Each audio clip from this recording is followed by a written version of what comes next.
ఓం శ్రీ గురుభ్యో నమః. హరి ఓం. ఆ మూడు శ్లోకాలు దాని యొక్క తాత్పర్యం అర్థం కావట్లేదు అనుకోండి. అలా అందరికీ అర్థం అవ్వాలని లేదు.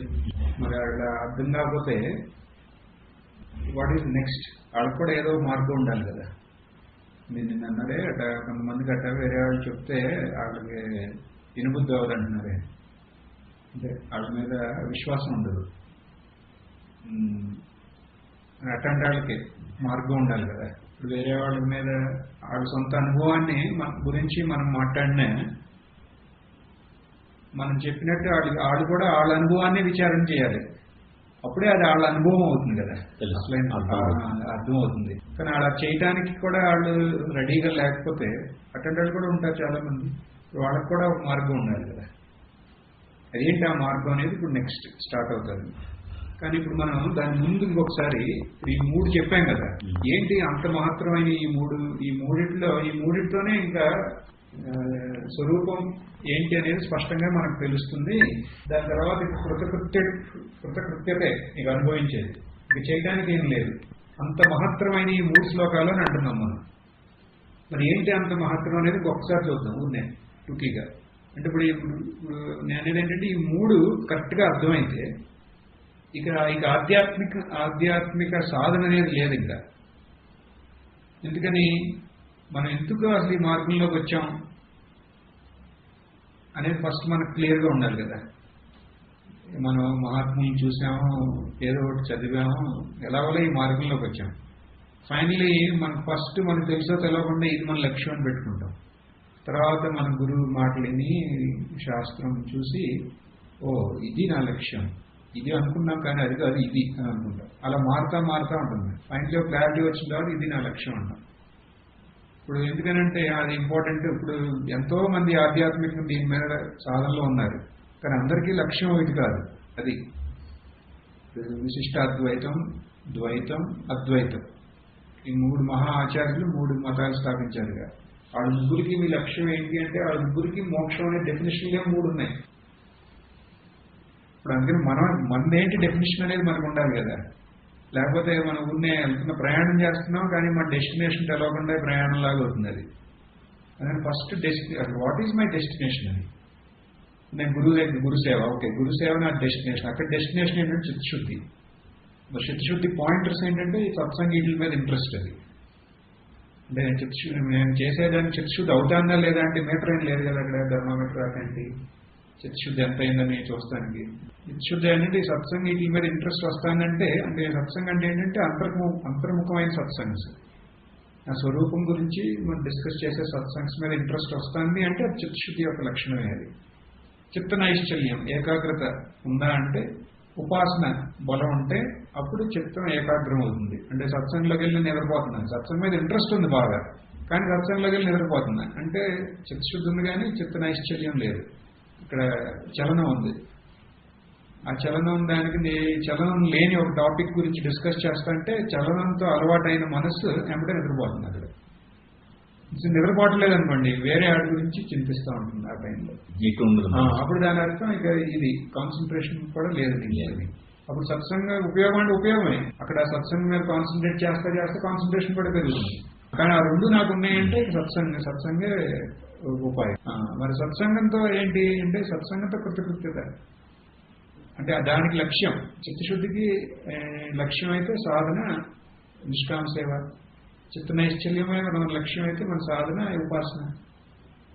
ఆ రెండు ఉన్నాయి. ఇప్పుడు ఏంటి తత్వజ్ఞానం, సత్సంగం లక్ష్యం అంటే సత్సంగం. మన తత్వజ్ఞానం వల్ల ఏంటి అంటే కృతకృత్యత. ఇలా పాత్ క్లియర్గా ఉండాలి కదా. ఓకే నాకు అద్వైత తత్వజ్ఞానం వల్ల కృతకృత్యత నాకు కావాలి అంటే ఇప్పుడు ఏమంటున్నా అంటే ఈ మూడు శ్లోకాలు చాలు. ఏంటి అంటే ఇంకొకసారి అంత మహత్తరమైనది కాబట్టి ఇంకొకసారి మూడు డీటెయిల్గా కాదు, essence of those three. Essence of those త్రీలో ఒక్కో దాంట్లో నుంచి ఒక వర్డ్ గుర్తుపెట్టుకున్నా చాలు. అంటే మనకు అలాగే ఉండాలి కదా. ఒక్కొక్క దాంట్లో ఒకే ఒక వర్డ్, ఒక శ్లోకం లేకపోయినా ఆ శ్లోకంలో ఎసెన్స్ అంతా ఒక వర్డ్లో పెట్టుకున్నాం అనుకోండి. మనం 8th శ్లోకంలో భేద భావన సోహమిత్యసౌ భావనాభిద పావనీ మత అన్నారు. ఇదే అన్నిటికన్నా శ్రేష్టం పవిత్రమైంది అంటున్నాం. ఏదైతే అభేద భావం. దీంట్లో మనం తీసుకోవాల్సింది ఏంటంటే సోహమిత్యసౌ. అందుకని మనం ఇందాక మనం ఉపయోగించిన ప్రక్రియ ఏంటి? నేనెవరు అనేది మనం క్లియర్గా తెలుసుకుంటే అదే నిమిషంలో ఈశ్వరుడు అనేది ఎవరు, ఈ జగత్ అనేది ఎవరు అనేది మనం క్లియర్గా తెలిసిపోతున్నాను. ఫస్ట్ నేనెవరు అనేది ఏముంది నాలో? నేను ఫర్ సర్టన్ నేనేం చెప్పగలను నా గురించి అంటే ఒక చైతన్యం అనేది ఉంది అంటున్నాం కాబట్టి అక్కడ అస్తిత్వం అనేది ఉంది.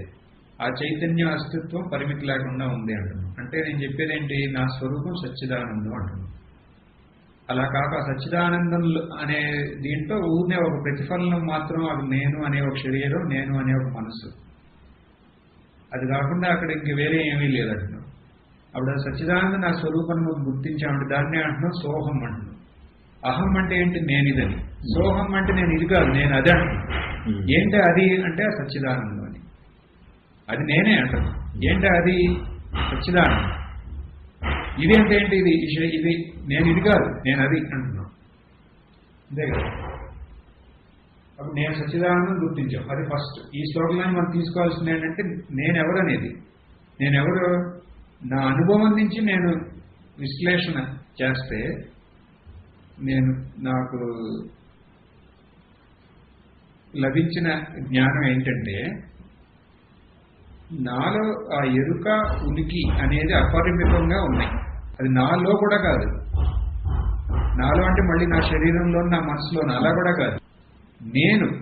నేను ఎవరిని అనే దాని గురించి మనం ఆలోచిస్తే నేను ఎలా మిగిలానంటే ఆ పరిమితి లేని చైతన్యంగా అస్తిత్వంగా నేను మిగిలాను. అప్పుడు అదే నా స్వరూపం. ఇప్పుడు నేను ఎన్ని తెలుసుకుంటున్నానంటే నేను తెలుసుకోవట్లా, దానిలో ఎన్ని ప్రతిఫలం అవుతుంది. ఈ ప్రతి వస్తువు దాంట్లో ప్రతిఫలం అవుతుంది, నా శరీరం కూడా. అంటే నా స్వరూపం ఏంటి అంటే ఇప్పుడు ఏంటి? సచ్చిదానందం. అది ఫస్ట్. ఈ శ్లోకం నుంచి అది తీసుకుంటున్నాం. తర్వాత ఇప్పుడు అది క్లియర్ అయిపోయింది. నేను ఎవరు అనేది నాకు క్లియర్ అయింది. తర్వాత రెండో దాంట్లో నెక్స్ట్ దాంట్లో ఏంటంటే భావశూన్య సత్ భావ సుస్థితి భావనా బల భక్తిరుత్తమ. ఉత్తమమైన భక్తి ఇదే అంటే ఇక్కడేంటి? భావశూన్య సత్. భావశూన్యం అంటున్నాం. అంటే ఇక థాట్ అనేది లేదు. ఇంకా థాట్ అనేది దేని గురించి వస్తుంది? ఇప్పుడు అంటే వేరే వస్తువు గురించి వస్తుంది. అంతే కదండి. సద్భావ సుస్థితి అంటే ఈ ఎగ్జిస్టెన్స్ లో ఫర్మ్ గా మనం దాంట్లో నిష్ట ఉంటే అని. కానీ ఇక్కడ నేను తీసుకోవాలనుకుంది ఏంటంటే భావశూన్యం అనేది. భావశూన్యం అంటే అక్కడ మనకి ఈ అనాత్మ విషయాల గురించి చింత అనేది లేకుండా ఉండటం అనేది దానికి లిటరల్ మీనింగ్. అది దాన్ని మనం ఇక్కడ ఎలా తీసుకుంటున్నామంటే ఇప్పుడు విషయం అంటున్నాం కదా బయట, దాని గురించి మనకి థాట్ లేకుండా ఉండటం కాదు, అది యోగా అవుతుంది. ఇక్కడ అది కాదు మనం మాట్లాడేది. ఆ విషయం యొక్క సత్యత్వం ఏంటంటే అది ఆ విషయం యొక్క సత్యత్వం. ఇప్పుడు ఏదైనా మనకు ఒక ఆలోచన రావాలంటే బాహ్య విషయాల గురించే వచ్చేది. ఇంకేమవుతాయి? ఏదో థాట్ అంటే ఏదో విషయం గురించే కాదు. విషయం లేకపోతే థాట్ ఏముంది ఇంకా? అందుకని ఇప్పుడు ఆ విషయాల యొక్క సత్యత్వం ఏంటి? ఇప్పుడు నా సత్యత్వం చూసారు. సోహం ఇచ్చేసాడు. నా సత్యత్వం ఏంటి? ఈ శరీరం కాదు. దేంట్లో అయితే ఇది ప్రతిఫలనం అవుతుందో దాంట్లో ఇది దీని సొంతంలాగా తీసుకుంది. అదేగా అధ్యాస అంటే. అధ్యాస అంటే అక్కడ సచ్చిదానందమైన చైతన్యం మాత్రమే ఉంది.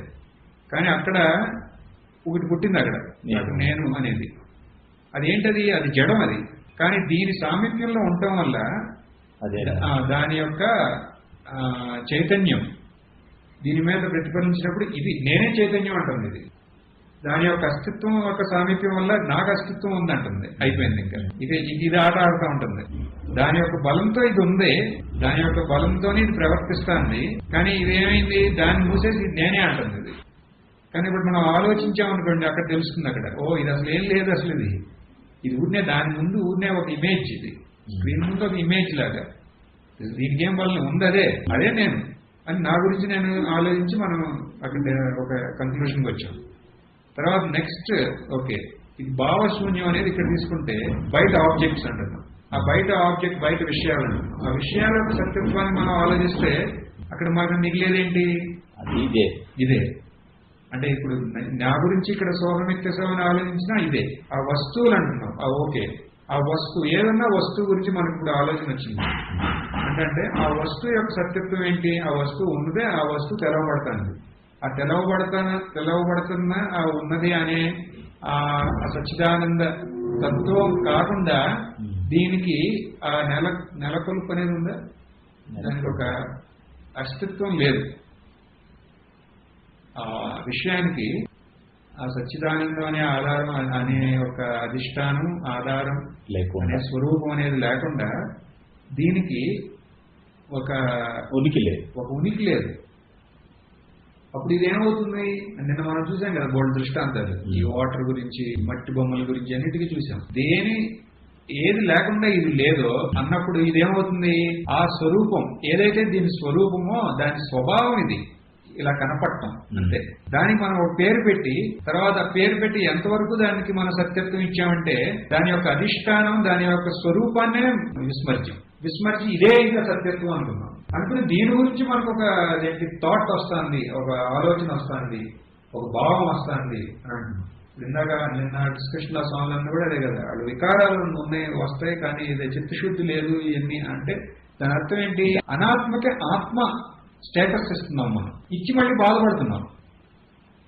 ఇప్పుడు దాన్ని ఏం చేయాలంటే ఆ అనాత్మలో ఉన్న అనాత్మలో ఉన్న ఆ స్వరూపం ఏంటంటే అది ఆత్మతత్వమే. దాన్ని గుర్తించడమే అక్కడ చేయాల్సింది. అది క్లియర్ గా గుర్తించకపోవటం వల్ల వచ్చిన ప్రాబ్లమ్స్ ని దాన్ని వేరే పెట్టి చూడటం వల్ల అది గుర్తించడమే. నేను గుర్తించినా వస్తమే అని కాదు, సరిగ్గా గుర్తించు బాబు అంటున్నాం మనం అంతే. అక్కడ మనకి ఇప్పుడు అందుకే ఇక్కడ సెకండ్ దాంట్లో మనం తీసుకుంది ఏంటి? భావశూన్యం అంటే ఆబ్జెక్ట్స్ ఉన్నాయి కదా, ఆ ఆబ్జెక్ట్స్ యొక్క సత్యత్వం ఏంటి అంటే ఏమైనప్పుడు దాని యొక్క సత్యత్వం సచ్చిదానందమే అన్నప్పుడు ఇక మళ్ళీ మనం నేను సచ్చిదానందమే, ఇక నేను ఎటు చూసినా అటు సచ్చిదానందమే అన్నప్పుడు ఇక మిమ్మల్ని ఏది డిస్టర్బ్ చేస్తుంది? ఓ రకంగా సర్వాత్మ భావం అంటే ఇదే కదా, నేను అదే, ఇవన్నీ కూడా అదే. సో సెకండ్ ఈ శ్లోకంలో అదే ఇంపార్టెంట్ గా మనం పెట్టిన ఈ 3 శ్లోకాల్లో సెకండ్ శ్లోకంలో మనం తీసుకుంది ఏంటంటే భావశూన్యం అంటే ఈ బయట ఆబ్జెక్ట్స్ యొక్క థాట్స్ అంటున్నాం కదా. భావశూన్య సత్ భావస్థితి అంటే మనసు ఆ థాట్లెస్ స్టేట్ లో ఎస్టాబ్లిష్ అవడం అనేది లిటరల్ మీనింగ్ అన్నా సరే మనం ఇక్కడ ఎలా తీసుకుంటున్నాం అంటే సోహమిత్యసో నా స్వరూపాన్ని నేను గుర్తించాను. ఓకే అంటే దాని అర్థం ఏంటంటే నేను గుర్తించాను అంటే అదే టైంలో మనకి ఈ బయట ఉన్న వస్తువులు ఉన్నాయి కదా వాటి స్వరూపాన్ని కూడా గుర్తించాం. వాటి స్వరూపాన్ని కూడా మనం గుర్తిస్తే అప్పుడు ఇంకా అవి ఒక అవి సత్యంగా ఉన్నాయి అనే ఒక థాట్ మనకు వస్తుందా? రాదు. అప్పుడు ఏమైంది? దానికి వ్యక్తిగతంగా వచ్చా దానికి ఒక వ్యక్తిగతంగా ఒక సత్యత్వం ఉన్నది అని దీనికి వ్యక్తిగతంగా సత్యత్వం ఉన్నది అనే ఆధారంగా మనకు వచ్చే భావనలు ఉన్నాయే అయితే శూన్యమైనవి అని అలా తీసుకోవచ్చు మనం ఇక్కడ భావశూన్యం అంటే ఇప్పుడు ఇంకోసారి రిపీట్ చేస్తాను అలా. ఈ బయట బాహ్యంగా ఉన్న వస్తువులన్నిటికీ ఒక ఇండివిజువల్ రియాలిటీ అంటాం ఇంగ్లీష్ లో. దాన్ని మన తెలుగులో ఏమంటున్నాడు? దానికి ఒక వ్యక్తిగతంగా ఒక సత్తా ఉందని. ఒక విషయానికి ఒక సత్తా అంటే ఇండివిజువల్ గా అంటే దానికి అధిష్టాన స్వరూపానికి వేరేగా దానికి సొంతంగా దానికి ఒక అస్తిత్వం ఉందని, మళ్ళీ ఆ ఉందని ఈ యొక్క భావన ఆధారంగా మనకొచ్చే భావనలో ఉన్నాయి కదా అది శూన్యం అవుతాయి. ఎలా శూన్యం అవుతాయి? ఈ అన్ని వీటి స్వరూపం ఆ సచ్చిదానందమే అనే ఒక జ్ఞానంతో అనేది. ఇప్పుడు ఇక్కడ భావశూన్యం అనేది మనం ఎలా తీసుకున్నాం? నేను నా స్వరూపం ఏంటో నాకు తెలిసిన తర్వాత ఎలా తెలిసింది? ఏదో ఒక పైనుంచి ఏదో లైట్ నా మీద పడి అలా ఏం కాదు. ఇక్కడ నా ఒక అనుభవాన్ని నేను విశ్లేషించాం అంటే విచారం చేస్తే నాకు తెలిసింది ఇది అనంతమైన సచ్చిదానందాన్ని నేను అనంతమైన సచ్చిత్ నేను అనేది నాకు తెలిసింది. ఓకే, తర్వాత బయట విషయాలు చూస్తే అవి కూడా అంతే. ఎలాగైతే నేను అనే ఈ శరీరం ఇది అనేది అది కాకుండా లేవు, అలాగే ఈ వస్తువులన్నీ ఊనే దాంట్లో కనపడుతున్న చిత్రాలే ఇవి. వాటికి మనం పేర్లు పెట్టాం. ఇప్పుడు దీనికి చీపురు అంటున్నాం, దీనికి బూట్ అంటున్నాం, దీనికి షూ అని, దీనికి కుర్చీ అంటున్నాం, గంగాజీ అంటున్నాం, ఇవన్నీ మనం పేర్లు పెట్టాం. ఆ రూపానికి మనం పెట్టిన పేరు. తర్వాత ఆ పేరుకి ఎంత సత్యత్వం ఇచ్చామంటే దేని యొక్క ఆధారం వల్ల ఇవి ఉన్నాయో దాన్ని విస్మరించాం. ఇప్పుడు మనం ఏం చేసాం, ఆధారాన్ని గుర్తించాం. అప్పుడు ఇవన్నీ ఏమైనాయి, శూన్యమైపోయినాయి. ఆధారం కాకుండా ఇవి ఉన్నాయి అని మనం ఇదివరకు అనుకున్నామే, ఆ అజ్ఞానం తొలగిపోయింది ఇప్పుడు ఈ జ్ఞానంతో. అప్పుడు ఆ అజ్ఞానం ఆధారంగా ఉన్న ఆలోచనలకు ఇప్పుడు రాగలవా? రావు. అది భావశూన్యం అనేది ఫస్ట్ మా స్వరూపం ఏంటనేది మేము గుర్తించాం. మళ్ళీ ఇప్పుడు అదే వేరే ఆబ్జెక్ట్స్ ఉన్నాయే, అవన్నీ వేరేగా లేవని గుర్తించాం. అంటే ఫస్ట్ మనం ఇది మనకి స్వరూప జ్ఞానం, తర్వాత అది కాకుండా ఇంకేం లేదు, సర్వాత్మభావం. ఈ రెండింటిని తీసుకోవచ్చు. ఇంకా కొంచెం ఈజీగా మనం పెట్టుకోవాలంటే ఆ ఫస్ట్ దాన్ని సోహమిత్యసవు, ఆ ఫస్ట్ ఆ మొత్తం ఆ శ్లోకంలో మనం తీసుకుని సోహమిత్యసవు, దాంట్లో స్వరూప జ్ఞానం, స్వరూప సాక్షాత్కారం అది. తర్వాత రెండోది అంటే భావశూన్యం అనేదానికి మనం లక్ష్యార్థంగా తీసుకుంది ఏంటంటే సర్వాత్మభావం. సర్వాత్మభావం అంటే ఏంటి? సర్వస్వరూప జ్ఞానం. అక్కడ మళ్ళీ భావం అంటే అక్కడ మళ్ళీ ఆలోచన కాదు. సర్వాత్మభావం అంటే సర్వస్వరూప జ్ఞానం. సర్వం అంటే ఇప్పుడు బయట బాహ్యంగా ఉన్న విషయాలన్నిటి యొక్క మీ మనం ఫస్ట్ అయిపోయింది. అది ఇది తేడా లేదు, అట్లా కూడా తీసుకోవచ్చు. ఇది కూడా ఒక విషయమే కదా. కానీ ఇక్కడ మన ఒక ఈ శ్లోకాన్ని బేస్డ్ గా ఫస్ట్ మన స్వరూప జ్ఞానం, తర్వాత సర్వ విషయాల స్వరూప జ్ఞానం కూడా మనకి క్లియర్ గా అయ్యింది. జస్ట్ మనం కొంచెం విచారం చేయటం వల్ల. ఓకే, మరి మూడోది ఏంటి? మూడోది అంటే ఏం తీసుకుందాం? హృత్స్థలే మన స్వస్థత క్రియ భక్తి యోగభో దాస్య నిశ్చితం. ఇక్కడ ఈ శ్లోకంలో ఏమంటున్నారు? ఇప్పుడు ఇన్ని రకాలు, ఇప్పుడు ఆధ్యాత్మికంగా ఎన్నో రకాలుగా ఇప్పుడు అందరూ ఎన్ని చేస్తున్నారు, ప్రపంచంలో ఎన్ని రకాల పద్ధతులు ఉన్నా అవన్నీ నాలుగిట్లో వచ్చేస్తాయి. ఏంటి? కొంతమంది నిష్కామకరమే అన్నిటికన్నా శ్రేష్టం అంటున్నారు, క్రియ అది. కొంతమంది అంటున్నారు ఏం కాదు, భక్తిని మనం భగవంతుడిని ప్రార్థిస్తే దానివల్లే మనకి మోక్షం అంటారు, అది భక్తి యోగం. తర్వాత యోగ, అష్టాంగ యోగం, ఈ ప్రాణాయామాలు వేరే అన్ని దాంట్లో వచ్చేస్తాయి. త్రాటకాలు ఎన్నో ఉన్నాయి కదా, అవన్నీ దీంట్లోనే. ఇంకా సమాజ అభ్యాస ఇవన్నీ దీంట్లో వచ్చేస్తాయి. వాళ్ళ తర్వాత బోధ అంటే జ్ఞాన యోగం, ఈ శృతి శ్రవణమాన నిధ్యాసాలు. ఇప్పుడు ఉన్న ఆధ్యాత్మిక సాధనలన్నీ 4. ఈ అన్నిటి యొక్క లక్ష్యం ఒకటే అంటున్నారు ఇక్కడ. ఏంటా లక్ష్యం? హృత్స్థలే మన స్వస్థత. మనసు అనేది హృదయంలో కేంద్రీకృతి అయి ఉండటం అంటున్నాం, ఇందులో కలిసిపోవడం. అప్పుడు దీన్ని మన లక్ష్యార్థాన్ని మనం ఇక్కడ ఇంపార్టెంట్ అక్కడ. ఎందుకంటే ఇప్పుడు మనసు అనేది ఒక వేరే వస్తువు, హృదయం అనేది ఒక వేరేది. ఈ మనసు వెళ్ళి ఆ హృదయంలో కూర్చుంటుంది, అట్లాంటిది మనకి కాదు. కానీ ఇక్కడ ఏంటి, భగవాన్ అది కాదు ఇక్కడ ఉద్దేశించింది. హృదయం అంటే మనం చూసింది ఏంటంటే స్వరూపం అనేది. ఈ మనసు స్వరూపంలోకి వెళ్ళటం అంటే ఏంటి, మనసు యొక్క స్వరూపం కూడా అదే అని తెలుస్తుంది. మరి ఆ రెండింటికి దీనికి ఏంటి తేడా అంటే, ఓకే ఇప్పుడు నేను ఇది, మళ్ళీ ఈ వస్తువులన్నీ అది అన్నాం. కానీ ఇప్పుడు అందరూ అనేది ఇప్పుడు నిన్న ఆ డిస్కషన్ వాళ్ళతో అది కూడా మనకు బాగా చూసారా, మనకు చాలా సార్లు వస్తాను ఆ డిస్కషన్. దీంట్లో అన్ని మన మంచిగా అంటే వాళ్ళు ఏ ఉద్దేశంతో మనతో ఎత్తినా మనం పాజిటివ్ గా మనం వాడుకోవచ్చు కదా. ఇప్పుడు అక్కడ అన్ని ఏంటంటే వాళ్ళందరూ ఎంత పెద్ద గొప్ప మహాత్ముడు అన్నా, మేము చాలా మంది మహాత్ములను చూసాం, కానీ వాళ్ళ మనసులో అది ఆయన అన్నాడే, చనిపోయే వరకు నాకు గడ్డం ఇది అది ఇదని, అదే కొమ్ములు అవన్నీ అంటే దాని అర్థం ఏంటి, ఆ మనసులో ఏమైనా ఒక వికారం వచ్చిందనుకోండి, ఆయన తెలుసు ఇక అది కాకుండా ఇంకేం లేదని. ఆయన చదివాడు, ఎంతో మందికి నేర్పించాడు కూడా, అది కాకుండా ఇంకేం లేదని. కానీ మనసులో ఏదన్నా ఒక వికారం వచ్చిందనుకోండి, అప్పుడు ఎమ్మటే అది ఆ జ్ఞానం పూర్ణత లేకపోతే ఫస్ట్ వచ్చే థాట్ ఏంటంటే, నేను ఎంత జ్ఞాని అయినా సరే ఎందుకు వస్తాను ఇది అని. అప్పుడు ఎందుకు వస్తాను ఇది అని ఇట్లా వచ్చిందే, నేను జ్ఞానేనా, ఇది జ్ఞానమేనా, అసలు నాకు చెప్పినవాడు జ్ఞాని అయినా, ఇదంతా అటు నెగిటివ్ గా తీసుకునే పొదులు. జస్ట్ ఒకటి వికారం వచ్చిందనుకోండి, ఓకే వికారం వచ్చింది, ఆ వికారం యొక్క సత్యత్వం ఏంటి అని ఆ ఉన్న జ్ఞానాన్ని పాజిటివ్ గా తీసుకుంటే ఒకే ఒక క్వశ్చన్ తో అది అయిపోయింది. ఇక్కడ నేను దాన్ని ఎలా తీసుకుంటున్నా, ఆ మనసు ఇప్పుడు ఓకే మనం ఫస్ట్ నా గురించి, తర్వాత బయట ఎక్స్టర్నల్ గా ఉన్న ఆబ్జెక్ట్స్ అన్నిటిని అనలైజ్ చేశాం. ఓకే ఫైనల్లీ మనసు అనేది ఒకటి, అది ఏ రకంగా ఇది అవ్వగలదు. ఎంతో పెద్ద నిన్న వాళ్ళు అన్నదాని ప్రకారం ఎంతో పెద్ద మహాత్ముల్ని అది చిత్రవాద చేసింది. అది చేసి డిప్రెసివ్ గా వాళ్ళు మాట్లాడారంట లాస్ట్ పోయే ముందు. అది మైండ్ లో పెట్టుకుని ఒక ఈ మనస్సు అనేది ఉంది కదా, ఆ మనస్సు యొక్క స్వరూపం కూడా ఇదే, ఇది కాకుండా అది మనస్సు అనేది లేదని.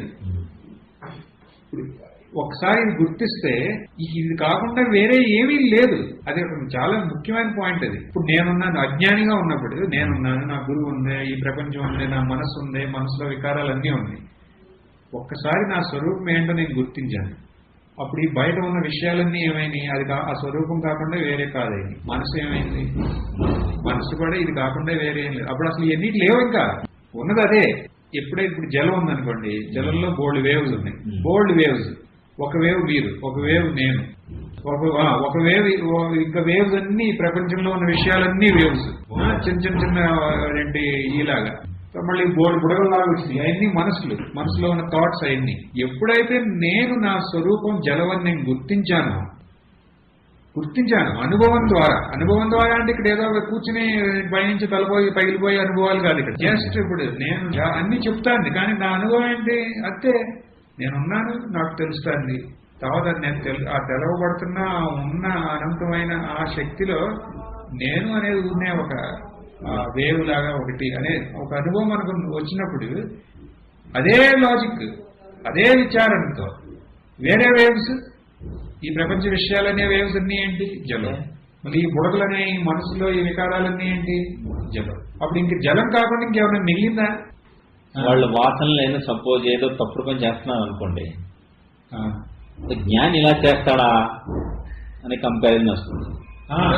సత్యత బుద్ధి ఇచ్చారని అక్కడ అది జలం కాకుండా ఇంకా వేరే ఏమీ లేనప్పుడు అది ఎవరు తెలుసుకుంటున్నారు? ఇంకా అది అవలా. ఆ జలం కాకుండా ఇంకేమీ లేనప్పుడు, జలం కాకుండా ఇంకేమీ లేదు అనే జ్ఞానం ఎవరికి అవుతుంది? స్వరూపంగా అవుతుంది, జలంకే అవుతుంది. అంటే మీరు చెప్పింది కరెక్ట్. స్వరూపం దృష్టాంతంలో జలంకి అవుతుంది. జలంకి ఏమని తెలిసింది? జలం ఒక్కసారి మేల్కొంది జలం అని.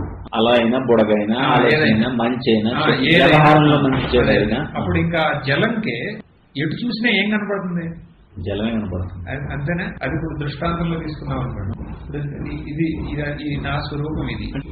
అలా మీరు అనుకుంటున్నారు కదా, అప్పుడు ఒక ఈ అనంతంలోనే, ఈ చైతన్యంలోనే ఏదో ఒక జరుగుతుంది వ్యవహారంలో.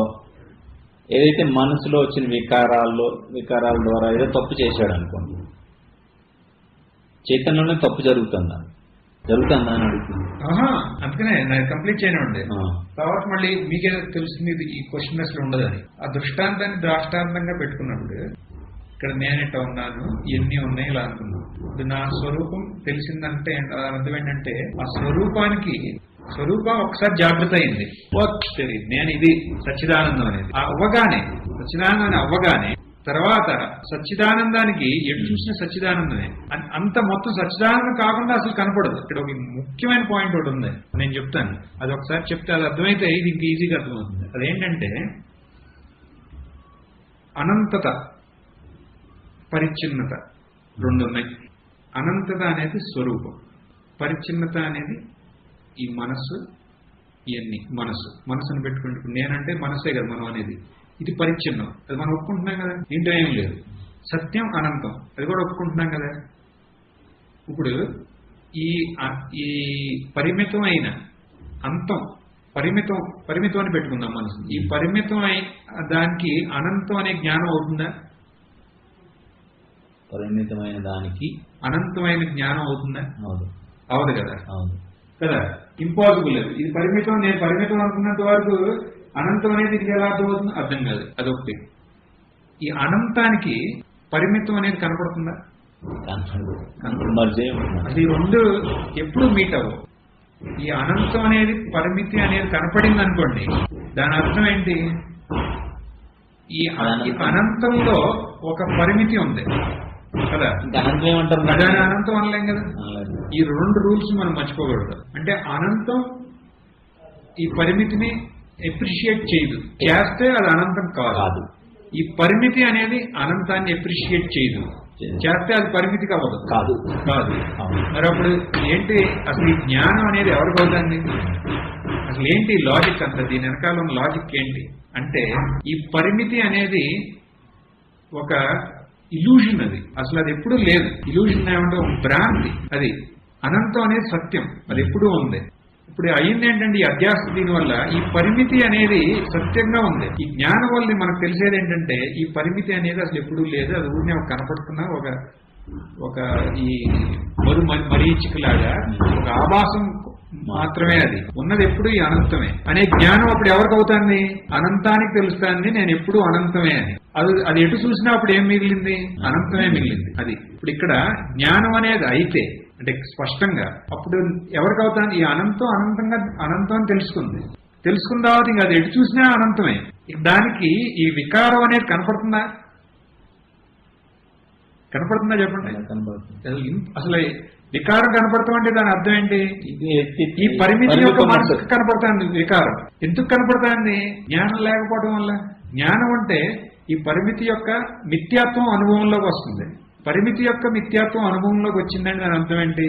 అనంతం యొక్క సత్యత్వం అనుభవంలోకి వచ్చినట్టు. అంతే కదా లాజిక్. అది పరిమితి యొక్క మిథ్యాత్వం అనుభవంలో వచ్చిందంటే దాని అర్థం అనంతం యొక్క సత్యత్వం అనుభవంలోకి వచ్చినట్టు. అనంతం యొక్క సత్యత్వం అనుభవంలోకి వచ్చిందంటే అనంతం కాకుండా ఇంక వేరేదేమన్నా ఉందా? వాసన లేదు.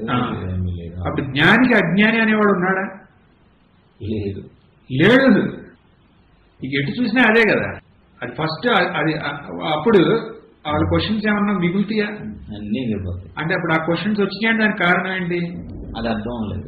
అంటే దాని అర్థం ఏంటి? ఇంకా పరిమితిగానే ఉన్నారు. అంటే దాని అర్థం ఏంటి? జ్ఞానం కలగలేదు. అంతే. అంటే దాని అర్థం ఏంటి చెప్పండి? జ్ఞానం కలగలేదంటే అజ్ఞానంలో ఉన్నారు. మరి అజ్ఞానానికి ఏంటి విరుగుడు? ఏంటి? జ్ఞానం. ఇప్పుడు ఈ డిస్కషన్ అంతా మనం ఇక్కడ ఈ మూడిట్లో ఎలా పెట్టుకున్నామంటే ఈ పాయింట్ క్లియర్ కదండి. అందుకనే కొంచెం ఇది అనంతం ఇది అది నేను చెప్పింది. అందుకని ఇది ఇంకా క్లియర్ అవడం ఒక్కసారి తెలిస్తే. అందుకనేగా స్వామీజీ ఎప్పుడు చెప్పేది ఈ శ్రవణ సమకాలమేవ జ్ఞానం, జ్ఞాన సమకాలమేవ ముక్తి అంటారు స్వామీజీ ఎప్పుడు. చాలా ఇంపార్టెంట్ అది. ఇప్పుడు శ్రవణం కనుక జాగ్రత్తగా మనకి దీన్ని ఈ శ్రవణం అనేది నా స్వరూపం కోసమే నేను చేస్తున్నాను. అలా కాకుండా నేను చదివి వేరే వాడికి చెప్పి నేను ఆశ్రమం కట్టుకుంటా అది వేరే శ్రవణం. అది అలా కాదు. ఈ శ్రవణం ద్వారా నాకు నేనెవరో అనేది నేను తెలుసుకోవాలి అనే ఉద్దేశంతో ఎవరన్నా శ్రవణం చేస్తే ఆ శ్రవణం వల్ల కలిగేది జ్ఞానం. ఆ జ్ఞానం వల్ల కలిగేది ముక్తి. ఎప్పుడు? అప్పుడే అంటారు. అప్పుడు ఇప్పుడు నేనెవరోనే నేను తెలుసుకుంటే ఆ జ్ఞానం అయిందంటే, జ్ఞానం క్లియర్గా అయిందంటే ఇంకేంటి? ఆ జ్ఞానం కాకుండా ఇంకేమీ లేదని. లేకపోతే అద్వైతం ఇంకేంటి అద్వైతం మనం మాట్లాడేది? అద్వైతం ఉంది, ద్వైతం ఉంది అంటే అదేంటది? అది ఈ పూర్ణమనం అనేదానికి ఎంత బ్యూటిఫుల్ ఇది. అది పూర్ణం కాకుండా ఇంకేమీ లేదు. ఆ పూర్ణాన్ని గుర్తిస్తే నిన్న ఆయన అక్కడ కొంచెం ఇచ్చేశారు. ఆయన వేరే టాపిక్ అని నేను చెప్పలే. పూర్ణం ఆదాయ అంటాం చూడండి. పూర్ణాన్ని నుంచి పూర్ణం తీయటం అనేది కరెక్ట్ మీనింగ్ కాదు. అది దూరం తెలవనప్పుడు అనుకునేవాళ్ళం అలా. అక్కడ దాని క్లియర్ మీనింగ్ ఏంటంటే పూర్ణాన్ని గుర్తిస్తే. పూర్ణం నుంచి పూర్ణం తీయటం ఏంటి అసలు? అది వినటానికి అలాగే చెప్తారు. అది కరెక్ట్ కాదు. అది కలిపినా తీసినా పూర్ణా నుంచి పూర్ణం ఎవరు తీస్తాడా? అంటే పూర్ణాన్ని ఆ పూర్ణత్వాన్ని గుర్తిస్తే అప్పుడు ఇది మిగిలేది పూర్ణమే అని. అప్పుడు ఎందుకని అక్కడ ఆ పూర్ణ వస్తువుకి దాని యొక్క పూర్ణత దానికి అనుభవంలోకి వచ్చింది. అంటే దాని అర్థం ఏంటి?